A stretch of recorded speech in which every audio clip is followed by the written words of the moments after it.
My name is Chef Avery Manaloto, so I'm the executive chef. We're so thankful that we were able to schedule Chef Selena David.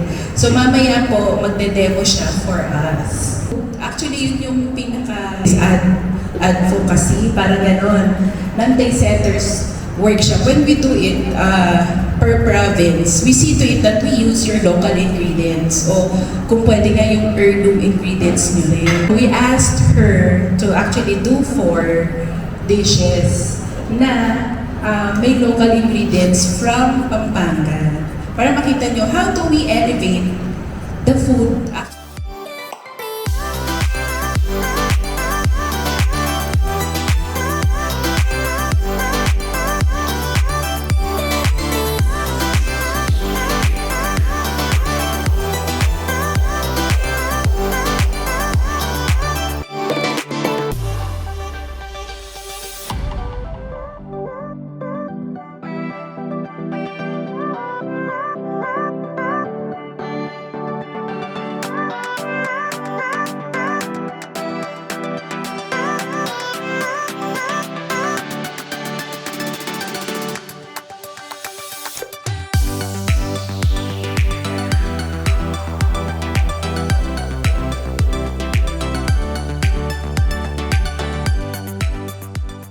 Workshop. Ay maganda, marami yung natutunan, lalo na may ibang heirloom dishes namin, kamukha ng buro, and also mga dishes ng binulo.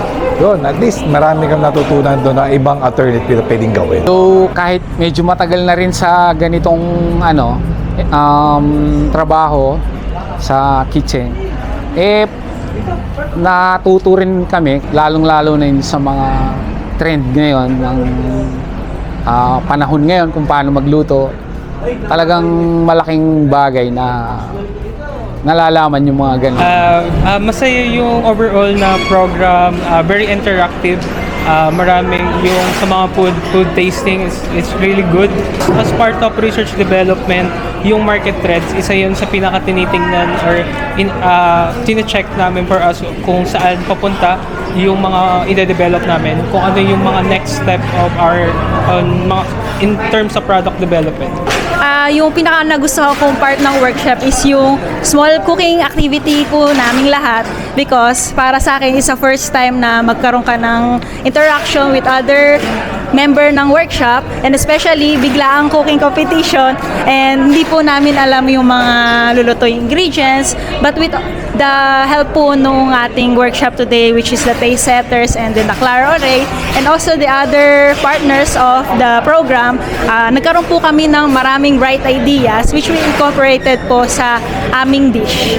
Yung paggamit namin ng Taste Setter product, actually napakaganda kasi sobrang easy to use, very versatile. Kumbaga, majority ng mga step namin when it comes to product development na nai-eliminate since meron tayo ng mga ready to use na savory products from Taste Setters. Oh, it was such a wonderful experience kasi parang nag-full circle ako. All the ingredients or all the recipes that I presented today were the staples of Kapampangan food, and I was able to incorporate the products of Sisu, Taste Setters, and naging bagong recipe with, a lot of twists na incorporate yung trends of 2026 and 2027. Such a wonderful experience talaga. Nagustuhan nila yung mga recipes, which was a big bonus. Hey, mga kabalen!